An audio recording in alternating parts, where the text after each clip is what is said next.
Health plus programme में आप सबका स्वागत है।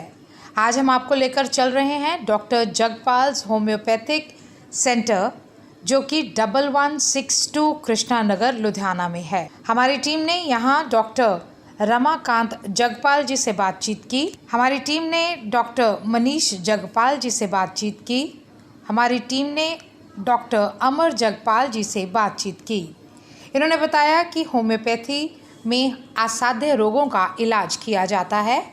कोई रोग ऐसा नहीं है जिसका इलाज होम्योपैथी के द्वारा नहीं किया जा सकता। डॉक्टर मनीष जगपाल, जो कि एमडी होम्योपैथी हैं, मेडिकल प्रोफेशन में वो अपने परिवार में 5वीं जनरेशन है। उन्होंने बहुत थोड़े समय में बहुत सारी सफलता हासिल की है। लोगों में वो खूब जाने जाते हैं। दर्शकों, हेल्थ प्लस प्रोग्राम में आपका स्वागत है। आज हम आए हैं एक ऐसे मशहूर होम्योपैथी क्लिनिक पे जो 5 सदियों से जो है चल रहा है होम्योपैथी का ये, और हम बात करने जा रहे हैं डॉक्टर साहब के साथ। डॉक्टर साहब का स्वागत है हमारे स्पेशल शो में। जी, वेलकम सर। आप अपने चैनल के माध्यम से कॉमन पब्लिक को हमेशा अवेयर करते आए हैं, ये बहुत ही अच्छा कार्य मैं अप्रिशिएट करूँगा।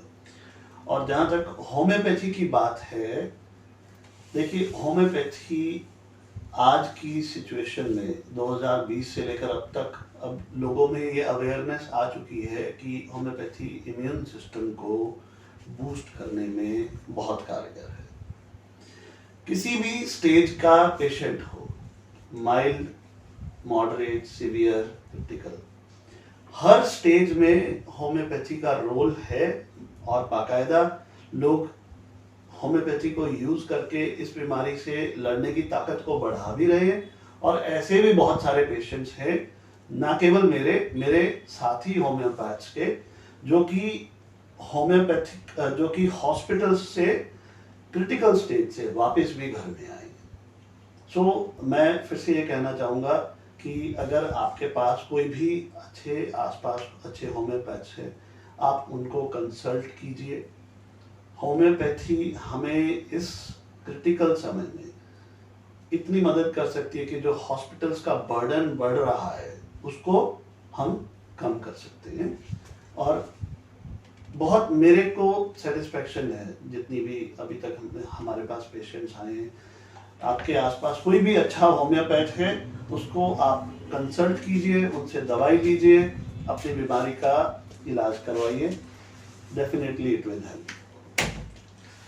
जैसा last year Bapu Dham colony में हजारों की गिनती में होम्योपैथी की जो है मेडिसिन बांटी गई प्रशासन की मदद से भी, और वो लोगों की उस भयंकर समय में होम्योपैथी ने बहुत बड़ा कारगर रोल जो है चंडीगढ़ में अदा किया। क्या कहते हैं?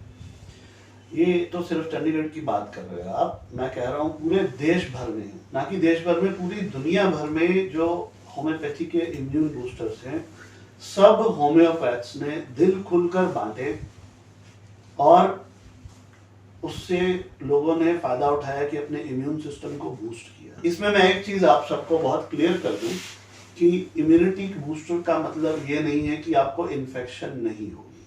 दुनिया में कोई ऐसी चीज नहीं है जिससे आप अपनी इम्यूनिटी को बूस्ट करके इन्फेक्शन को होने से रोक सकते हैं। इन्फेक्शन होगी, लेकिन आपकी जो फाइट है इन्फेक्शन के साथ वो बहुत इम्प्रूव की जा सकती है होम्योपैथी से, और आप कम समय में जल्दी से ठीक होकर घर वापस आ सकते हैं।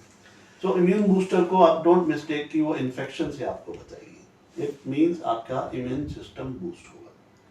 जैसे क्या कहना चाहेंगे, जैसे होम्योपैथी में आप लोग हिस्ट्री लेते हैं, तो आप लोग जब हिस्ट्री लेते हैं उसमें आप लोग उसका कॉन्फिडेंस लेवल है जो, क्योंकि जैसे जैसे लोगों को हम लोग जो हमारा माइंड सेटअप है वो थोड़ा वीक हुआ है इन दिनों में, और हम लोग जैसे न्यूज देखते हैं और करते हैं तो हम लोग वीक हो जाते हैं। लेकिन आप होम्योपैथ, जो भी होम्योपैथी डॉक्टर है, आप लोग पूरी हिस्ट्री लेते हो, और हिस्ट्री लेते लेते आप जब तक उस चीज पर पहुंचते हो कि उसकी काउंसलिंग एक तरह से आप लोग कर लेते हो, उससे उसका हौसला बूस्ट हो जाता है और मेडिसिन का इफेक्ट भी डेवलप। देखिए, इस समय माहौल ऐसा है जैसे कि भीड़ में एक बम फट गया हो और सब लोग बहुत ज्यादा पैनिक कर रहे हैं। अब पैनिक में जब दिमाग शांत नहीं है तो क्या हम एक्शंस जो है वो सही ढंग से ले पाएंगे? तो होम्योपैथी का बहुत बड़ा रोल है कि वो आपके मनोबल पे भी काम करती है। सर मैं आज के आपको 2 एग्जाम्पल दूंगा, बड़े सिंपल। 29 साल का लड़का था, उसको खांसी हुई, उसको कुछ सिम्टम्स आए, उसने बिना किसी डॉक्टर से पूछे अपने टेस्ट करवाए। पहले वो पॉजिटिव देखकर शॉक में चला गया कि ये कैसे हो सकता है मुझे। फिर उसने अपना CRP वगैरह चेक कराया। हर इंसान के थोड़ा बहुत CRP बढ़ा होता है, उसको उसकी नॉलेज नहीं थी, लेकिन वो थोड़े से भी काउंट्स जो थे बढ़े हुए देखकर और घबरा गया और कहता मुझे हॉस्पिटल ले जाओ। अब वो हॉस्पिटल में लेटा हुआ है, उसने नर्स को डॉक्टर को बताते हुए सुन लिया कि हमारे हॉस्पिटल में रेमडेसिविर खत्म हो चुकी है। इस चीज ने उसे इतना शॉक दे दिया, इतना डर गया वो, उसने अपने सब फ्रेंड्स को मैसेज कर दिया मेरे को रेमडेसिविर कहीं से ला दो, नहीं तो मैं मर जाऊंगा। सो मनोबल देखिए यहाँ पे कि इतना शॉक लगने के बाद वो, आज मुझे उसकी खबर मिली कि he is no more. This was एक किस्सा बताया पेशेंट ने किसी अपने रिलेटिव का। और दूसरी तरफ देखिए 82 इयर्स की ओल्ड की वो लेडी है, उसकी ऑक्सीजन 60 तक आ चुकी थी और उसने ये बोला कि बच्चों घबराओ मत, आई एम स्ट्रांग, मैं डटी हुई हूँ, हम अच्छे डॉक्टर के पास हैं, अच्छे हॉस्पिटल में हैं, एंड शी इज ओके। आज उसका डिस्चार्ज हो चुका है हॉस्पिटल से। तो इसमें मैं क्या बताना चाहता हूँ कि आपका जो मनोबल है, अगर आप उसको बहुत ज़्यादा गिरा लेंगे, एक डर जाएंगे कि स्मेल चले गई तो मतलब मौत ही आ गई, इस तरीके से आप रिएक्ट नहीं कीजिए। सोच समझ के आप अपने एक्शंस लीजिए। पहला, खुद टेस्ट्स ना करवाइए। दूसरा, खुद किसी केमिस्ट से दवाई नहीं लीजिए। सबसे इम्पोर्टेंट, पैनिक नहीं कीजिए। और मोस्ट इम्पोर्टेंट कि आपको जो भी हो रहा है, आप किसी अच्छे डॉक्टर को जिसको आप ट्रस्ट करते हैं, चाहे वो होम्योपैथ है चाहे एलोपैथ है, उनसे गाइडेंस लीजिए और उस हिसाब से चलिए। खुद आप डॉक्टर बनने की कोशिश नहीं कीजिए, प्लीज। डॉक्टर साहब, जैसे पहले वाली जो धारणा थी होम्योपैथी की, लोगों को ये लगता था कि ये स्लो रिएक्ट कर रही है, और जैसे जैसे सदियां बीतती गई हैं, नई नई ड्रग्स आ गई हैं, क्या कहना चाहेंगे कि होम्योपैथी में भी बहुत बड़ी नई क्रांति आ चुकी है और ऐसी मेडिसिन आ चुकी हैं जो बहुत जल्दी इफेक्ट कर रही हैं। मतलब वो वाली जो पहले स्लो जिनके मन में एक कंसेप्ट था ये स्लो वाला, वो अब खत्म हो चुका है। सर मैं कहना चाहूँगा कि homeopathy is one of the fastest medicine. बाकी दवाइयाँ जो है वो पहले आप स्वॉलो करते हो, पेट में जाती है, खून में जाती है, फिर रिएक्ट करती है। होम्योपैथी एक्ट्स थ्रू नर्व्स, और इसका एक्शन इतना फास्ट है कि अगर किसी बच्चे को बहुत तेज बुखार है तो मैं 1 घंटे में पेशेंट को बोलता हूँ कि आप मुझे वापस बताइए कि इसका क्या हाल है। और मैं ये नहीं कहूँगा कि 100 में से 100 रिजल्ट आता है, but definitely most of the patients they ask me, sir हमें नहीं मालूम था कि होम्योपैथी इतनी जल्दी भी असर कर सकती है। बहुत सीवियर डायरिया हो तो हमारे पास इतनी अच्छी दवाइयाँ आ चुकी हैं कि मोस्टली पेशेंट्स को हॉस्पिटल जाने की जरूरत नहीं पड़ती है। एक्सपीरियंस जो है आपको विरासत में मिला हुआ है, आपके फादर जो बहुत ही रिनोड इस एरिया के सेवा कर रहे हैं बहुत देर से होम्योपैथी की, उनकी वो वाली थ्योरी, उनके वो वाले एक्सपीरियंसेस और आपकी नई नई जो इन्वेंशंस हैं, आप लोग नई दुनिया के साथ जुड़े हुए हो, आप लोग वर्ल्ड लेवल की चीज़ें देखते हो, ऑनलाइन हो, आप लोग हर चीज़ को, आप लोग जो भी नई चीज़ आती है उसको आप क्लिक करते हो, और ये दोनों चीज़ें मिलकर इस जो ये हॉस्पिटल है वो और भी ज़्यादा तरक्की में है। जी, मेरे लिए ये हॉस्पिटल नहीं है, मेरे लिए ये मंदिर है। और मैं आज जो कुछ भी हूँ वो मैं अपने पिताजी, अपने टीचर्स, अपने माताजी और जो हमारे बुजुर्ग हैं उनके आशीर्वाद के बदौलत हूँ। डॉक्टर साहब ने हमें समय दिया, आपका बहुत बहुत धन्यवाद। आपका क्या मैसेज रहेगा? जैसे आपने हमें दर्शकों को पहले बताया कि पैनिक नहीं होना, उसके बाद आपने बताया कि अगर कोई प्रॉब्लम आ भी जाती है, इन्फेक्शन आ भी जाती है तो इन्फेक्शन आ जाए, लेकिन अगर आपकी इम्यूनिटी बूस्ट है तो उसके साथ बहुत आपके लड़ने की क्षमता जब हमने डाल दी है तो वो उतना रिएक्ट नहीं करेगी। देखिए, एक सिपाही जो लड़ाई से पहले हार गया है उसका कुछ करना बहुत मुश्किल है। लेकिन फिर से मैं दोहराऊंगा, अपना मनोबल सबसे पहले वो आप कायम रखिए। दूसरा, आप खुद डॉक्टर नहीं बनिए, गाइडेंस लीजिए जिस डॉक्टर को आप ट्रस्ट करते हैं। उनसे पूछिए कि क्या टेस्ट करवाना चाहिए, उनसे पूछिए कि क्या दवाई लेनी चाहिए। एंड इतना ही करेंगे आप तो मोस्टली जो 94% केसेस हैं वो घर बैठे बैठे भी आराम से ठीक हो सकते हैं। ये हॉस्पिटल्स में जो बर्डन पड़ रहा है वो सिर्फ और सिर्फ पैनिक के कारण पड़ रहा है। अगर हम पैनिक नहीं करेंगे, सूझबूझ से काम लेंगे, हमें क्लैरिटी होगी कि किस समय क्या एक्शन लेना चाहिए, तो इसको हम बड़ी मिलजुल कर बड़ी आसानी से इस मुश्किल समय से हम बाहर निकल सकते हैं। थैंक यू जी, वेलकम। डॉक्टर रमाकांत जगपाल जो कि एमडी होम्योपैथी और डी साइंस हैं, ये लगभग पिछले 40 वर्ष का इनके पास अनुभव है। पिछले 40 वर्षों में अनगिनत सेमिनार्स और वर्कशॉप्स को कंडक्ट कर चुके हैं डॉक्टर रमाकांत जगपाल। डॉक्टर रमाकांत उत्तरी भारत के पहले फिजिशियन हैं जिन्होंने मॉडर्न कंप्यूटराइज्ड टेक्नोलॉजी का इस्तेमाल डेली क्लिनिकल प्रैक्टिस में शुरू किया। बस ਅੱਜ ਦਾ ਜਿਹੜਾ ਪੈਨਿਕ ਹੈ ਜਿਸ ਦੇ ਵਿੱਚ ਸਾਰਾ ਵਰਲਡ ਜਿਹੜਾ ਹੈਗਾ ਬਹੁਤ ਟੈਨਸ਼ਨ ਦੇ ਵਿੱਚ ਹੈ। ਤੁਸੀਂ ਬਹੁਤ ਜ਼ਿੰਦਗੀ ਦੇ ਜਿਹੜੇ ਲਮਹੇ ਹੈਗੇ ਆ ਗੁਜ਼ਾਰੇ ਆ ਹੋਮੋਪੈਥ ਦੇ ਤੌਰ ਦੇ ਉੱਪਰ, ਔਰ ਲੋਕਾਂ ਨੂੰ ਹਜ਼ਾਰਾਂ ਦੀ ਗਿਣਤੀ ਤੱਕ ਹੀ ਮੈਂ ਕਹਿੰਦਾ ਬਹੁਤ ਦੁਨੀਆ ਨੂੰ ਜਿਹੜਾ ਹੈਗਾ ਨਿਜਾਤਾਂ ਦਵਾਈਆਂ ਹੈਗੀਆਂ ਬਹੁਤ ਕਰੋਨਿਕ ਤੋਂ ਕਰੋਨਿਕ ਬਿਮਾਰੀਆਂ ਤੋਂ। ਕੀ ਕਹਿਣਾ ਚਾਹੋਗੇ ਅੱਜ ਦੇ ਇਸ ਪੈਨਿਕ ਦੇ ਵਿੱਚ ਜਦੋਂ ਸਾਰਾ ਦੇਸ਼ ਜਿਹੜਾ ਤਰਾਸਦੀ ਵਾਲੀ ਗੱਲ ਜਿਹੜੀ ਬਣੀ ਹੋਈ ਹੈ, ਕਿਧਰੇ ਕਿਸੇ ਤਰ੍ਹਾਂ ਦੀ ਪਰੇਸ਼ਾਨੀ ਆ, ਬਹੁਤ ਜ਼ਿਆਦਾ ਪ੍ਰੋਬਲਮ ਦੇ ਵਿੱਚ ਲੋਕ, ਕੀ ਕਹਿਣਾ ਚਾਹੁੰਦੇ ਤੁਸੀਂ? ਉਹ ਗ੍ਰੈਂਡਫਾਦਰ ਨੂੰ ਮੈਂ ਪੁੱਛ ਰਿਹਾ, ਉਹ ਕੋਈ ਨਾ ਕੋਈ ਸਟੋਰੀ ਕਹਾਣੀ ਸੁਣਾ ਦਿੰਦੇ ਸੀਗੇ। ਇੱਕ ਵਾਰੀ ਉਹਨਾਂ ਨੇ ਮੈਨੂੰ ਆਪਣੀ ਲਾਈਫ ਦੀ ਘਟਨਾ ਸੁਣਾਈ ਕਿ ਉਹਨਾਂ ਨੇ 2 ਪਲੇਗਾਂ ਦੇਖੀਆਂ। ਪਲੇਗ ਸਮਝਦੇ ਹੋ? ਹਾਂਜੀ ਹਾਂਜੀ।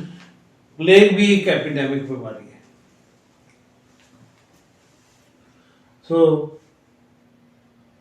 ਮੈਂ ਕਿਹਾ ਜੀ ਕੀ ਦੇਖਿਆ? ਉਹ ਕਹਿੰਦੇ ਵੀ ਇੱਕ ਨੂੰ ਸੰਸਕਾਰ ਕਰਕੇ ਆਉਂਦੇ ਸੀ ਤੇ ਆਉਂਦੇ ਨੂੰ 4 ਹੋਰ ਪਏ ਹੁੰਦੇ ਸੀਗੇ, ਇਕੱਠੇ ਹੀ ਫੂਕ ਦਿੰਦੇ ਸੀਗੇ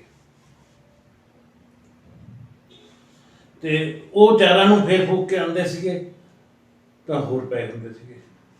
ਮੈਂ ਕਿਹਾ ਦਾਦਾ ਜੀ ਇਹ ਪਲੇਗ ਹੁੰਦੀ ਕਿਵੇਂ? ਕਹਿੰਦੇ ਬੇਟਾ ਇਹ ਇੱਕ ਦੂਜੇ ਨੂੰ ਹੁੰਦੀ ਹੈ, ਇਨਫੈਕਸ਼ੀਅਸ ਡਿਜ਼ੀਜ਼ ਹੈ ਜਿਵੇਂ ਅੱਜ ਕੱਲ੍ਹ ਆਪਾਂ ਹਾਲਾਤ। ਫਿਰ ਮੈਂ ਕਿਹਾ ਦਾਦਾ ਜੀ ਤੁਸੀਂ ਕਿਵੇਂ ਬਚ ਗਏ ਜਾਂ ਤੁਹਾਨੂੰ ਕਿਉਂ ਨਹੀਂ ਹੋਈ? ਇੱਕ ਛੋਟਾ ਬੱਚਾ, ਉਹਦੇ ਦਿਮਾਗ 'ਚ ਇੱਕ ਚੀਜ਼ ਬੈਠ ਗਈ ਜੋ ਦਾਦੇ ਨੇ ਕਹੀ, ਬੇਟਾ ਇਹ ਬਿਮਾਰੀ ਨਾਲ ਘੱਟ ਮਰਦੇ ਆ, ਭੈ ਨਾਲ ਜ਼ਿਆਦਾ ਮਰਦੇ ਆ। ਇਹ ਸੱਚੀ ਘਟਨਾ ਮੇਰੇ ਨਾਲ, ਭੈ ਨਾਲ ਜ਼ਿਆਦਾ ਮਰਦੇ ਆ। ਸੋ ਇੱਥੋਂ ਹੀ ਮੈਂ ਸ਼ੁਰੂ ਕਰੂੰਗਾ। ਉਸ ਤੋਂ ਬਾਅਦ ਰਜਨੀਸ਼ ਨੂੰ ਵੀ ਸੁਣਿਆ, ਉਹਨੇ ਵੀ ਕਿਹਾ ਵੀ ਐਪੀਡੈਮਿਕ ਦੇ ਵਿੱਚ, ਪੈਂਡੈਮਿਕ ਦੇ ਵਿੱਚ ਫੀਅਰ ਫੈਕਟਰ ਜ਼ਿਆਦਾ ਹੈ। ਇਸ ਵੇਲੇ ਪੈਨਿਕ ਹੋਇਆ, ਡਰੋ ਨਹੀਂ, ਘਰਾਂ 'ਚ ਬੈਠ ਕੇ ਆਪਣਾ ਇਲਾਜ ਕਰੋ। ਪਹਿਲਾਂ ਘਰੇਲੂ ਇਲਾਜ ਕਰੋ। ਫਾਦਰ ਨੇ ਮੈਨੂੰ ਸਮਝਾਇਆ wait and watch for 3 days, 3 ਦਿਨ ਵਾਚ ਕਰਨਾ, ਬੁਖਾਰ ਦੀ ਚਾਲ ਦੇਖਣੀ ਹੈ ਕਿੱਧਰ ਨੂੰ ਜਾਂਦਾ, ਕੋਈ ਟੈਸਟ ਨਹੀਂ ਕਰਨਾ। ਉਸ ਵੇਲੇ ਮੇਰੇ ਫਾਦਰ ਪੁਰਾਣੇ ਐਲੋਪੈਥਿਕ ਡਾਕਟਰ ਸੀਗੇ, ਉਹ ਕਹਿੰਦੇ ਚਾਲ ਦੇਖਣੀ ਹੈ ਬੁਖਾਰ ਦੀ, ਫੇਰ ਟੈਸਟ ਕਰਾਉਣਾ। ਸੋ ਉਸ ਵੇਲੇ ਟੈਸਟ ਹੀ 3 ਹੁੰਦੇ ਸੀਗੇ, HB, TLC, DLC, ESR, urine, ਉਹ ਬੈਂਡਿਡ ਸੋਲਿਊਸ਼ਨ ਪਾ ਕੇ। ਹੁਣ ਟੈਸਟ ਹੀ ਇੰਨੇ ਨੇ, ਯਾਨੀ ਬੇਤਹਾਸ਼ਾ। ਪਹਿਲੇ ਦਿਨ ਮਾੜਾ ਜਿਹਾ ਸਿਰ ਖਾਂਸੀ ਆਈ, ਗਲਾ ਖਰਾਬ ਹੋਇਆ, ਜਦ ਟੈਸਟ। So don't run. ਪਹਿਲਾਂ ਤਾਂ 3 ਦਿਨ ਘਰੇ ਹੀ ਦੇਖੋ, ਘਰੇਲੂ ਇਲਾਜ ਕਰੋ, ਬਲੀਵ ਇਨ ਹੋਮਿਓਪੈਥੀ ਦੇ ਨਾਲ ਇਲਾਜ ਕਰੋ। ਜੇ ਸਿੰਪਟਮ ਐਡਵਰਸ ਹੁੰਦੇ ਹੈ, ਬਹੁਤ ਜ਼ਿਆਦਾ ਐਡਵਾਂਸ ਹੁੰਦੇ ਹੈ, ਫਿਰ ਆਪਾਂ ਬਾਕੀ ਦੇ ਟੈਸਟਾਂ ਨਾਲ ਜਾਈਏ, ਫਿਰ ਹਸਪੀਟਲ 'ਚ ਰਸ਼ ਕਰੀਏ। ਹਸਪੀਟਲ ਵਾਲਿਆਂ ਨੂੰ ਵੀ ਸਾਹ ਆਉਣਾ ਚਾਹੀਦਾ ਹੈ। ਵੀ ਵਿਚਾਰੇ ਬਹੁਤ ਦੁਖੀ ਨੇ। ਮੇਰੀ ਗੱਲ ਸਮਝਦੇ ਨਾ, ਪੈਨਿਕ ਨਹੀਂ जी ਕਰੀਏ जी ਕਰਨਾ। जी सर जी सर ਸੋ ਭੈ ਜਿਹੜਾ ਉਹਦੇ ਨਾਲ ਜ਼ਿਆਦਾ ਫੀਅਰ ਹਾਰਮੋਨਸ ਦੇ ਨਾਲ ਜ਼ਿਆਦਾ ਡੈਥ ਹੁੰਦੀ। ਫੀਅਰ ਦੇ ਨਾਲ ਪੈਥੋਲੋਜੀ ਫਿਜ਼ੀਓਲੋਜੀ ਬੰਦੇ ਦੀ ਚੇਂਜ ਹੋ ਰਹੀ ਹੈ।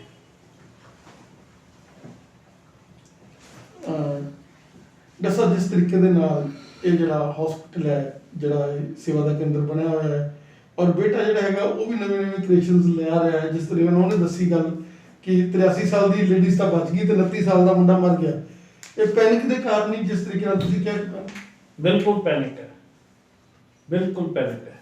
ਤਾਂ ਜੋ ਪ੍ਰੈਜ਼ੈਂਟ ਸਿਨੈਰੀਓ ਹੈ, ਜਿਸ ਤਰੀਕੇ ਦੇ ਨਾਲ ਹੁਣ ਕੇਸਿਸ ਇੰਨੇ ਨੇ ਹੋ ਚੁੱਕੇ ਨੇ, ਕੀ ਕਹਿਣਾ ਚਾਹੋਗੇ ਕਿ ਆਉਣ ਵਾਲੇ ਸਮੇਂ ਦੇ ਵਿੱਚ ਵੀ ਜਦੋਂ ਇਹ ਕਰੋਨਾ ਚਲਾ ਜਾਏਗਾ, ਉਸ ਤੋਂ ਬਾਅਦ ਦੇ ਵਿੱਚ ਵੀ, ਔਰ ਕਿਉਂਕਿ ਜਿਸ ਤਰੀਕੇ ਨਾਲ ਕਹਿ ਰਹੇ ਕਿ ਹਰ ਸਾਲ ਹੀ ਇਹ ਜਿਹੜੀ ਮਹਾਮਾਰੀ ਹੈ, ਜਿੱਦਾਂ ਮਲੇਰੀਆ ਹੁੰਦਾ ਸੀਗਾ, ਟਾਈਫਾਇਡ ਹੁੰਦਾ ਸੀਗਾ, ਹੁਣ ਤੇ ਦੇਖੋ ਕਿ ਡੇਂਗੂ, ਇਸ ਵਾਰ ਡੇਂਗੂ ਤੇ ਹੋਰ ਜਿਹੜੀਆਂ ਚੀਜ਼ਾਂ ਬੜੀਆਂ ਘੱਟ ਉੱਭਰੀਆਂ, ਕੀ ਕਹਿਣਾ ਚਾਹੋਗੇ? ਜਦੋਂ ਕੋਈ ਵੱਡੀ ਵਿਪਤਾ ਆਉਂਦੀ ਹੈ, ਛੋਟੀਆਂ ਜਿਹੜੀਆਂ ਨਾ ਉਹ ਫਿਰ ਹੋਰ ਛੋਟੀਆਂ ਹੋ ਜਾਂਦੀਆਂ।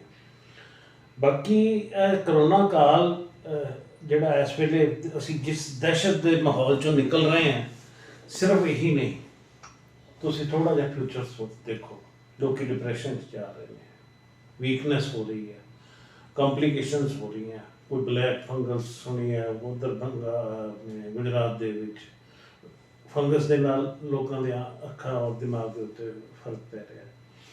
ਸੋ ਮੈਂ ਇੰਨੇ ਸਾਲ ਦੇ ਐਕਸਪੀਰੀਅੰਸ ਦੇ ਆਧਾਰ 'ਤੇ ਕਹੂੰਗਾ ਵੀ ਜਿਹੜੀਆਂ ਕੰਪਲੀਕੇਸ਼ਨਸ ਜਿਹੜੀਆਂ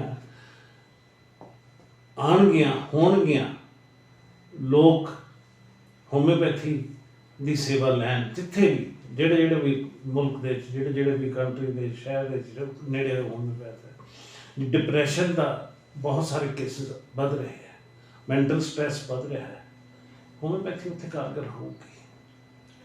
ਇਟ ਮੀਨਸ ਕਿ ਉਹਨਾਂ ਲੋਕਾਂ ਨੂੰ ਜ਼ਰੂਰ ਇੱਕ ਵਾਰੀ ਮਤਲਬ ਜਿਹੜਾ ਹੈਗਾ ਹੋਮਿਓਪੈਥੀ ਦੇ ਵਿੱਚ ਅਟੈਚਮੈਂਟ ਕਰਕੇ, ਕਿਉਂਕਿ ਡਿਪਰੈਸ਼ਨ ਵਗੈਰਾ ਦੇ ਲਈ, ਮੈਂਟਲ ਸਟ੍ਰੈਸ ਲਈ ਤਾਂ ਹੋਮਿਓਪੈਥੀ ਇੱਕ ਰਾਮਬਾਣ। ਬਿਲਕੁਲ ਹੋਮਿਓਪੈਥੀ ਟਰਾਈ ਕਰਨੀ ਚਾਹੀਦੀ ਹੈ। ਜਿੱਥੇ ਜਿਹੜਾ ਹੈ ਆਪਣੇ ਕੋਈ ਅੱਛਾ ਹੋਮਿਓਪੈਥ ਦੇਖ ਕੇ ਉਹਦੀਆਂ ਸੇਵਾਵਾਂ ਲੈਣ। ਆਉਣ ਵਾਲਾ ਸਮਾਂ ਮਾੜਾ ਹੈ, ਫਾਈਨੈਂਸ਼ੀਅਲੀ ਮਾੜਾ ਹੈ, ਫਾਈਨੈਂਸ਼ੀਅਲ ਸਟ੍ਰੈਸ ਹੈ, ਦਿਮਾਗੀ ਸਟ੍ਰੈਸ ਹੈ, ਬਿਮਾਰੀ ਦੀ ਵੀਕਨੈਸ ਹੈ। ਇਹ ਸਾਰੀਆਂ चीज़ों ਲਈ होम्योपैथी अगे आऊगी। Thank you sir. Doctor Amar Jagpal MD homeopathy, वो इसी इंस्टीट्यूशन में पिछले 12 सालों से गायनेकोलॉजिकल प्रॉब्लम्स के एक्सपर्ट हैं। इनका स्पेशल इंटरेस्ट है कि ये अपने पेशेंट्स को हेल्दी लाइफस्टाइल अडॉप्ट करने के लिए प्रेरित कर लेती हैं। जैसे क्या कहना चाहेंगे इस पैनिक में, जब लेडीज जो बैकबोन है हाउसेस की, वो भी आज घबराई हुई है, क्या कहना चाहेंगे आप? देखिए, दिस इज ऑब्वियस कि ये जो सिचुएशन आज बनी हुई है, everybody is in a panic state. तो बीइंग अ फीमेल, मैं हमेशा ही अपनी फीमेल फ्रेंड्स को मैं हमेशा ये सजेस्ट करती हूँ कि इफ़ यू आर हेल्दी, अगर हम ठीक हैं, हेल्दी हैं, because we have to look after our kids, our family members. तो इसमें सबसे पहले इट्स नॉट अबाउट के किसको कैसे ख्याल रखना है, किस तरीके से ख्याल रखना है, it's about your mental state. Mentally अगर हम बिल्कुल अपने आप को, आई कैन अंडरस्टैंड कि इस सिचुएशन में मेंटली अपने आप को फिट रखना चैलेंज फील कर रही हैं लेडीज़, बट फिर भी मेरी एक रिक्वेस्ट है कि अगर आप अपने आप को मेंटली एक काम जो है, कामनेस से अगर आप देखेंगे, आप अपना ख्याल रखेंगे, अपने बच्चों का ख्याल रख सकते हैं, घर का ख्याल रख सकते हैं। उसमें कुछ चीज़ें हैं जो मैं हमेशा अपने पेशेंट्स को गाइड करती हूँ कि हाँ, अपने लिए दिन में जैसे 1 घंटा ज़रूर निकालें, लाइक जिसमें आप कुछ भी, एनीथिंग यू कैन डू, जिसको आप एंजॉय करते हो। Physical workout is must at this point of time, जिसको हम बोलते हैं ना कि हाँ, इम्यूनिटी बूस्ट करनी है। इम्यूनिटी सब तरफ एक ही बात हो रही है, इम्यूनिटी बूस्ट करें, इम्यूनिटी बूस्ट करें। तो ज़रूरी नहीं है कि इम्यूनिटी जो है कोई एक चीज़ नहीं है कि जिसको आप पकड़ोगे, खा लोगे और वो आपकी बूस्ट कर देगी। सबसे पहले जो हम घर बैठे कर सकते हैं, हम अपने फिजिकली हम अपने आप को कुछ टाइम देके, कुछ वर्कआउट में, कुछ योगा में, मेडिटेशन में, इस तरीके से हम अपनी इम्यूनिटी बूस्ट कर सकते हैं। न्यूट्रिशियस जो फूड है, जिसको हम बोले आजकल चलो लॉकडाउन है, सब कुछ है, बाहर से हम खाना नहीं खाते, तो एक अपॉर्चुनिटी है कि घर में बैठ के हम अपने बच्चों को आप इन्वॉल्व कर सकते हैं इन सब चीज़ों में, सो दैट कि जो एक बर्डन आपके ऊपर आया हुआ है हम उसको मिल बांट के हम उसको टैकल कर सकते हैं। और वो तभी होगा अगर हम मेंटली रिलैक्स रहेंगे। अगर हम हमेशा कॉन्स्टेंटली इसी चीज को देखेंगे, ये हो गया, ये ना हो जाए, वो ना हो जाए, इस तरीके से ना हो जाए, सो दैट तो ये जो सिचुएशन है और भी वर्सन हो जाएगी। क्या चीजें हैं ये हम अच्छे से फिजिकली, जो फिजिकल वर्कआउट है, अच्छा न्यूट्रिशियस जो खाना है, दूसरा अगर टाइम पे ये सब चीजें हम करेंगे, हमारा स्लीप पैटर्न ठीक रहेगा, तो एक एक दिन जो चीजें हैं वो रिलेटेड है, जिसकी वजह से हम अपना भी और अपने बच्चों का भी, हमारे घर में जो भी है सबका हम ख्याल रख सकते हैं।